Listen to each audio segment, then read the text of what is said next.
എല്ലാ കൂട്ടുകാർക്കും നല്ലൊരു ദിവസം ആശംസിച്ചുകൊണ്ട് നമുക്ക് നേരെ ബാലിന്റെ ഗോമതിയുടെ ഇന്നത്തെ നല്ലൊരു വിശേഷം കേട്ടാലോ. അങ്ങനെ ഇന്നത്തെ വിശേഷത്തില് ക്ഷേത്രത്തിന്റെ അവിടെ ശ്രീദേവി ആനന്ദും കൂടി ഇരുന്ന് സംസാരിക്കുവാണ്. ഈ സമയത്ത് ശ്രീദേവി തന്റെ മനസ്സിലുള്ള ആഗ്രഹം പറയാണ്, 3 ദിവസം ഗംഭീരമായിട്ട് കല്യാണം നടത്തുന്നതിനെ കുറിച്ച്. അത് കേട്ട് കഴിഞ്ഞപ്പം ആനന്ദ് പറഞ്ഞു, ശ്രീദേവിയുടെ ആഗ്രഹം അതാണെങ്കിൽ ഞാൻ അച്ഛനോട് സംസാരിക്കാം, ശ്രീദേവിയുടെ ആഗ്രഹം നടത്താന്ന് പറയാണ്. ഇത് കേട്ടപ്പോ ശ്രീദേവി ചോദിച്ചു, ആനന്ദേട്ടൻ എന്നെ അത്രയ്ക്ക് ഇഷ്ടമാണോന്ന് ചോദിക്കുകയാണ്. ആനന്ദ് പറഞ്ഞു, അതെ, എനിക്ക് അത്രയ്ക്ക് ഇഷ്ടമാണ് ശ്രീദേവിനെ എന്ന് പറയാം. അല്ല, ഞാൻ ഒരു കാര്യം ചോദിച്ചോട്ടെ, ശ്രീദേവിക്കോന്ന് ചോദിക്കുക. ഇത് കേട്ടതും ശ്രീദേവി ആനന്ദിന്റെ കണ്ണുകളിലേക്ക് നോക്കുക. പിന്നീട് ശ്രീദേവി പറഞ്ഞു, എനിക്കും ഇഷ്ടമാണെന്ന് പറഞ്ഞിട്ട് ആ കയ്യിൽ ഇങ്ങോട്ട് ചുറ്റി പിടിച്ചിട്ട് ആ തോളത്തേക്ക് ചായുവാണ്. ആനന്ദിന് ഇതിൽ പലരോട് സന്തോഷം വേറെ കിട്ടാനില്ല. അങ്ങനെ ശ്രീദേവി അവിടെ ചാഞ്ഞിരിക്കുവാണ്. ആ സമയം ഒരു ഓട്ടോറിക്ഷയില് തഹസിൽദാറുടെ വീടിന്റെ മുന്നിലേക്ക് വന്നിറങ്ങുവാണ് ഗോമതിയും മിത്രയും കൂടെ. അങ്ങോട്ട് വന്ന് കയറിയപ്പോ തന്നെ ആകെപ്പാടെ ഒരു ടെൻഷൻ ഉണ്ടായിരുന്നു മിത്രയ്ക്ക്. മിത്ര പറഞ്ഞു, അപ്പച്ചി നമുക്ക് പോണോ? മീനാക്ഷി ചേച്ചിയുടെ അച്ഛനും അമ്മയെ എങ്ങനെ പ്രതികരിക്കുന്ന പോലും അറിയത്തില്ല എന്ന് പറയാ. നീ ഇങ്ങോട്ട് വാ, എന്നെ നിരുത്സാഹപ്പെടുത്തല്ലേ, ഇവിടെ വരെ വന്നിട്ട് ഇനിയിപ്പൊ നിരുത്സാഹപ്പെടുത്തി തിരികെ കൊണ്ടുപോകല്ലെന്ന് പറയാണ്. എന്റെ ഉള്ള ധൈര്യം കൂടെ നീ ചോർത്തിക്കളയല്ലേന്ന് പറയാ. പിന്നീട് അങ്ങോട്ടേക്കൊന്ന് കോളിംബെല്ല് അടിക്കുകയാണ് ഗോമതി. അപ്പോഴേക്കും കഥവ് തുറന്ന് ആദ്യം വന്നത് മീനാക്ഷിയുടെ അച്ഛനാണ്. ഗോമതിനെ ഒന്ന് നോക്കിയിട്ട് അകത്തേക്ക് കയറിപ്പോയി. പിന്നീട് മീനാക്ഷിയുടെ അമ്മ ഇറങ്ങി വരുവാണ്. വന്നു കഴിഞ്ഞപ്പോഴത്തേനും മുറ്റത്ത് തന്നെ നിൽക്കുവാണ് മിത്രയും ഗോമതിയും കൂടെ. ഗോമതി പറഞ്ഞു, ഇവിടെ വരാനുള്ള അർഹതയൊന്നും ഇല്ലാന്നറിയാം, പക്ഷേ എങ്കിൽ വരേണ്ട ആവശ്യം വന്നു, അതുകൊണ്ടാണ് ഞങ്ങൾ ഇങ്ങോട്ടേക്ക് വന്നത്. ഞാൻ ഇവിടുത്തെ മീനാക്ഷിയുടെ ഭർത്താവിന്റെ അമ്മയെന്ന് പറയാണ്. അങ്ങനെ പരിചയപ്പെടുത്തുവാണ്. മിത്രേനെയും പരിചയപ്പെടുത്തി. ഞങ്ങൾ ഇങ്ങോട്ട് വന്നതെന്ന് പറഞ്ഞാൽ കുറച്ച് കാര്യങ്ങളൊക്കെ സംസാരിക്കാനെന്ന് പറയാം. ഇത് കേട്ടിട്ടും അവളൊന്നും മിണ്ടിയില്ല. പറയുന്നത് കേട്ടിട്ട് ഇങ്ങനെ നോക്കി നിൽക്കുകയാണ്. മീനാക്ഷിയും എൻ്റെ മോന് ആകാശം കൂടെ ഇവിടെ കല്യാണം വിളിക്കാൻ വന്നു. പക്ഷെ കല്യാണം വിളിച്ചിട്ട് വന്നതിന് ശേഷം അവൾ ഭയങ്കര സങ്കടത്തിലായിരുന്നു. എൻ്റെ മോൻ്റെ കൂടെ അവൾ കൂടിയ പിന്നെ ആദ്യമായിട്ടാണ് അവൾ ഇത്ര സങ്കടപ്പെട്ട് ഞാൻ കാണുന്നത്. വല്ലാത്തൊരു കടച്ചിലായിരുന്നൊക്കെ പറയണം. ഈ സമയം ഇതെല്ലാം കേട്ട് തഹസിൽദാർ അകത്തുണ്ട്, എല്ലാം കേൾക്കുന്നുണ്ട്. എനിക്ക് സഹിക്കാൻ പറ്റിയില്ല അവളുടെ വിഷമം കണ്ടു കഴിഞ്ഞപ്പം. ഇന്ന് വരെ അവളെ ഞാൻ ഒരു കാര്യത്തിനും വേദനിപ്പിച്ചിട്ടില്ല. എനിക്കറിയാം നിങ്ങൾ നല്ല രീതിയിൽ തന്നെ അവളെ വളർത്തിയത്. അവളുടെ പെരുമാറ്റത്തിൽ അത് പ്രകടമാണ്. അച്ഛനും അമ്മയും എത്ര മര്യാദയോട് കൂടിയിട്ട് അവളെ വളർത്തിയെന്നുള്ള കാര്യം എനിക്കറിയാം. അവളൊരു തെറ്റ് ചെയ്തു പോയി, അത് നിങ്ങൾക്ക് അവളോട് ക്ഷമിച്ചുകൂടെ? അവള് നല്ല പെൺകുട്ടിയാ, അവൾക്ക് കിട്ടിയ ജീവിതവും നല്ലതാ. എന്റെ മോന്റെ പലചരക്ക് കടക്കാനായിരിക്കാം, പക്ഷേങ്കില് അവളെ പൊന്നുപോലെ നോക്കണത്. ഇനി ഇതിന്റെ പേരില് അവൾക്കൊരു വേദന ഉണ്ടാവില്ലേ? അമ്മായിമ്മയായിട്ട് പോലും അവളുടെ വേദന കണ്ടിട്ട് എനിക്ക് സഹിക്കാൻ പറ്റുന്നില്ല. നിങ്ങൾ അച്ഛനും അമ്മയ്ക്കും എത്രമാത്രം വേദന ഉണ്ടായിട്ടുണ്ടെന്ന് എനിക്കറിയാം. അവൾ ഇറങ്ങി പോന്നു കഴിഞ്ഞപ്പോൾ എനിക്കത് മനസ്സിലാവും. കാരണം ഇതുപോലൊരു അവസ്ഥകൾ കൂടെ കടന്നു പോയിട്ടുള്ളവനാണ് ഈ ഞാനും. ഇന്ന് വരെ എൻ്റെ അമ്മയും വീട്ടുകാരുമായിട്ട് എനിക്ക് ശരിക്കും ഒരു അടുപ്പം ഉണ്ടായിട്ടില്ല. മനസ്സ് തുറന്ന് അവരോടൊന്ന് സംസാരിക്കാൻ പോലും എനിക്ക് സാധിച്ചിട്ടില്ല. നമ്മൾ ജീവിച്ചിരിക്കുന്ന സമയത്തല്ലേ നമുക്ക് അവരോട് അടുപ്പം കാണിക്കാൻ പറ്റുള്ളൂ. മരിച്ചു പോയിട്ട് പറഞ്ഞിട്ട് കാര്യമുണ്ടോ? ജീവിച്ചിരിക്കുന്ന സമയത്ത് നമ്മൾ പിണക്കം ഭാവിച്ചിരുന്നാൽ പിന്നെ നമുക്കത് മരിച്ചാലും മറക്കാത്തൊരു ഇതായിട്ട് മാറും. ആർക്കെങ്കിലും എന്തെങ്കിലും സംഭവിച്ചു പോയിട്ടുണ്ടെങ്കിൽ നമ്മുടെ ഒരു തീരാ വേദനയായിട്ട് മാറും. അതുകൊണ്ടാണ് ഞാൻ പറയണേ. ഞാൻ പറയുന്ന അവിവേകമാണ്, എന്നോട് ക്ഷമിക്കണേ. ഈ പറയുന്ന നിങ്ങളുടെ അത്രയും വിവരം വിദ്യാഭ്യാസമൊന്നും എനിക്കില്ല, അതുകൊണ്ടാണ് ഞാൻ പറയണേ. പക്ഷെ എൻ്റെ മീനാക്ഷിയുടെ കണ്ണു നിറഞ്ഞാൽ എനിക്ക് സഹിക്കില്ല. അതുകൊണ്ടാണ് ഞാൻ ഇങ്ങോട്ട് വന്നേ. നിങ്ങൾക്ക് പറ്റുമെങ്കിൽ നിങ്ങൾ അവളെ ഒന്ന് വിളിച്ച് സംസാരിക്കണം. ഇത്രയും കാലം ഇവിടുന്ന് വന്നതിന് ശേഷം ആദ്യമായിട്ട് ഇങ്ങനെ അവളുടെ മനസ്സിൽ വിഷമം കണ്ടേ, അതുകൊണ്ട് ഞാൻ പറഞ്ഞു പോയതാ. ഞാൻ ചെയ്തതും പറഞ്ഞൊക്കെ അവിവേകമാണെങ്കിൽ എന്നോട് പൊറുക്കണമെന്ന് പറയണം. മിത്ര പറഞ്ഞു, അമ്മ പറഞ്ഞ് 100% ശരിയാൻറ്റി.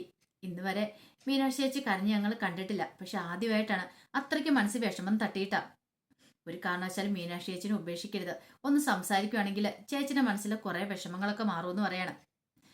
ശരിയെന്നാ ഞങ്ങൾ ഇറങ്ങട്ടെ. അതിനു മുമ്പായിട്ട് ഒരു കാര്യം കൂടെ, എൻ്റെ മകന്റെ മൂത്തമ്മന്റെ കല്യാണം നിശ്ചയമാണ്.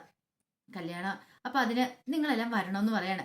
ഇനി കൂടുതലൊന്നും പറയല്ല, ശരി പോട്ടെ എന്ന് പറഞ്ഞ് അവരങ്ങോട്ടേക്ക് പോവാണ്. ആ സമയം മീനാക്ഷി അച്ഛൻ വന്ന് മീനാക്ഷി അമ്മനെ വാന്നും പറഞ്ഞ് ഞങ്ങൾ അകത്തേക്ക് കയറ്റിക്കൊണ്ട് പോവാണ്.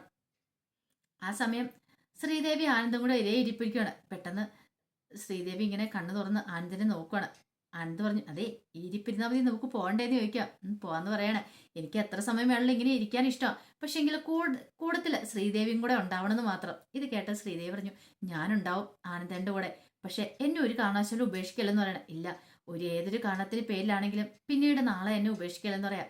ഉറപ്പായിട്ടും ഇല്ല, ഞാനല്ലേ വാക്ക് തരുന്നതെന്ന് ചോദിക്കുക. പിന്നീട് അവരങ്ങനെ എഴുന്നേറ്റ് വീട്ടിലേക്ക് പോവാണ്. ആ സമയം മീനാക്ഷി ഓഫീസിൽ പോയി വീട്ടിലേക്ക് വരുവാണ്. അപ്പൊ അൻസര അവിടെ നിൽക്കുന്നുണ്ടായിരുന്നു. പെട്ടെന്ന് അൻസരയുടെ പുറകെ കൂടെ പോയി അൻസരയെ പേടിപ്പിക്കുകയാണ്. അൻസര ഞെട്ടിപ്പോയി. പേടിച്ചു പോയല്ലോ മീനാക്ഷി ചേച്ചി എന്ന് പറയണം. എന്താ പേടിക്കാൻ മാത്രം? അതെന്താ ഇവിടെ ആരുമില്ലേ പേടിക്കാനായിട്ട്? ഞാൻ തന്നെയല്ലേ ഇവിടെ ഉള്ളൂ എന്ന് പറയണം. തന്നെയോ? അപ്പൊ അമ്മയും മിത്രയ്ക്ക് എന്തിയെ? അവര് പുറത്തു പോയേക്കോ? പുറത്ത് എന്തിന്? അതറിയില്ല. സത്യം പറ. നിനക്കറിയാം, നിന്റെ മുഖം പറയുന്നുണ്ട് കള്ളത്തര വന്ന്. എവിടെ പോയേക്കോ? അത് പിന്നെ ഞാന് മീനാക്ഷി ചേച്ചിയുടെ വീട്ടിൽ പോയേക്കോന്ന്. എന്റെ വീട്ടിലോ? അതെന്തിനാ? അതൊന്നും എന്നോട് പറഞ്ഞിട്ടില്ല. അവർ രണ്ടുപേരും കൂടെ പോയേക്കുന്ന അങ്ങോട്ടാന്ന് എനിക്കറിയാം. ദൈവമേ, എന്താ ചെയ്യുന്നത് എനിക്കറിയത്തില്ല. അല്ലെങ്കിൽ തന്നെ രാവിലെ പോയി ഞാൻ നാണം കിട്ടു വന്നുള്ളൂ. ഇനിയിപ്പം അമ്മയോടും മിത്രയോടും ഒക്കെ എന്താണ് അവര് പറയണേ? വെറുതെ എന്തിനാ ഒരു പ്രശ്നം ഉണ്ടാക്കാനായിട്ട് പോയത്? ഉം. നിനക്കെങ്കിലും പറയാൻ പറ്റുന്ന അനുസരിച്ച് പോകണ്ടാന്ന് ഞാൻ പറഞ്ഞ അമ്മ കേൾക്കുവോ? അമ്മ അപ്പൊ തന്നെ മിത്രേച്ചിയും കൂട്ടിക്കൊണ്ട് പോയെന്ന് പറയാം. ദൈവമേ, എന്തൊക്കെയായിരിക്കും സംഭവിക്കാൻ പോകുന്നത്? ആകാശം ഞാനും കൂടെ പോയതിന്റെ ക്ഷീണം മാറിയിട്ടില്ല. ഇനിയിപ്പോ ഉടനെ തന്നെ ഇപ്പൊ അടുത്തതും കൂടെ എന്തൊക്കെ പ്രശ്നങ്ങളുണ്ടാവും എന്തോ. അപ്പോഴേക്കും അവിടെ ഒരു ഓട്ടോ വന്നിരുന്നേ. ഓട്ടോയ്ക്കകത്തുനിന്ന് മിത്രയും ഗോമതിയും കൂടെ ഇറങ്ങണം. അങ്ങനെ അവർ വന്നു കഴിഞ്ഞപ്പോഴത്തേനും പെട്ടെന്ന് മിത്രയോട് ഗോമതി, നമ്മളിവിടെ കാര്യങ്ങളൊന്നും പറയരുത്. മീനാക്ഷി വന്നിട്ടുണ്ട്.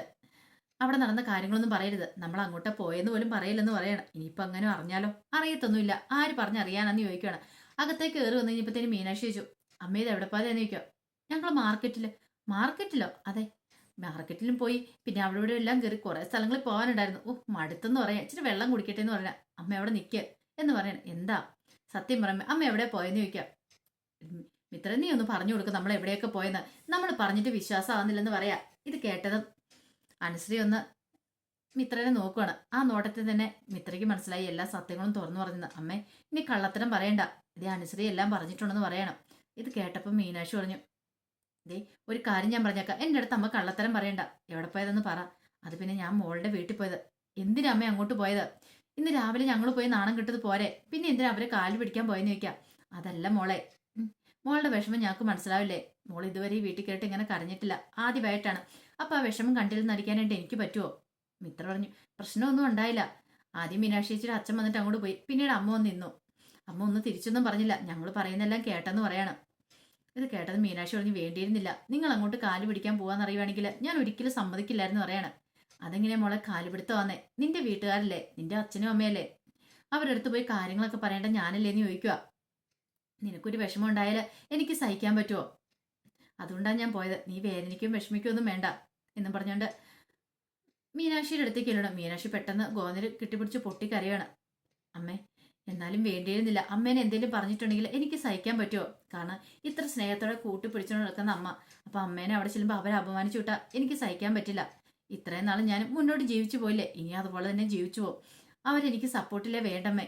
ഈ വീട്ടിലുള്ള എല്ലാവരും എനിക്ക് സപ്പോർട്ട് തന്നെ എൻ്റെ കൂടെ തുണയായിട്ടുണ്ടല്ലോ. എനിക്കത് മാത്രം മതി. അതിനപ്പുറത്തേക്ക് എനിക്കൊരു സന്തോഷമൊന്നും വേണ്ടെന്ന് പറയാം. എന്നാലും മോളെ മീനാക്ഷി, എനിക്കറിയാം നിന്റെ ഈ മിത്രയുടെ എൻ്റെയൊക്കെ അവസ്ഥ എങ്ങനെയായിരിക്കും എന്ന്. അതുകൊണ്ടാണ് ഞാൻ അങ്ങോട്ടേക്ക് പോയത്. ഒരു കാരണവശാലും ഇനി നിങ്ങൾ തമ്മിൽ പിരിഞ്ഞിരിക്കില്ല. അതുകൊണ്ടാന്ന് പറയണം. സാരമില്ലമ്മേ, പോട്ടെ. ഇനി ഇങ്ങനത്തെ സാഹസത്തിനും മുതലില്ല. ചിലപ്പം അവർ ചിലപ്പോൾ ആട്ടി ഇറക്കിയെന്നിരിക്കും. അതൊന്നും താങ്കളുടെ ത്രാണി എനിക്കില്ലമ്മേ എന്നൊക്കെ പറഞ്ഞുകൊണ്ട് മീനാക്ഷി ഗോമതിയുടെ പരാതികളും പരിഭവങ്ങളൊക്കെ പറയണം. അപ്പൊ അതിന്റെ വിശേഷങ്ങളാണ് ഇന്ന് കണ്ടത്. ഇതിന്റെ ബാക്കി വിശേഷങ്ങളുമായിട്ട് വൈകുന്നേരത്തെ പ്രൊമോയി വരാട്ടോ. ഒരിക്കൽ കൂടി എല്ലാവർക്കും നല്ലൊരു ദിവസം ആശംസിച്ചു നിർത്തുന്നു.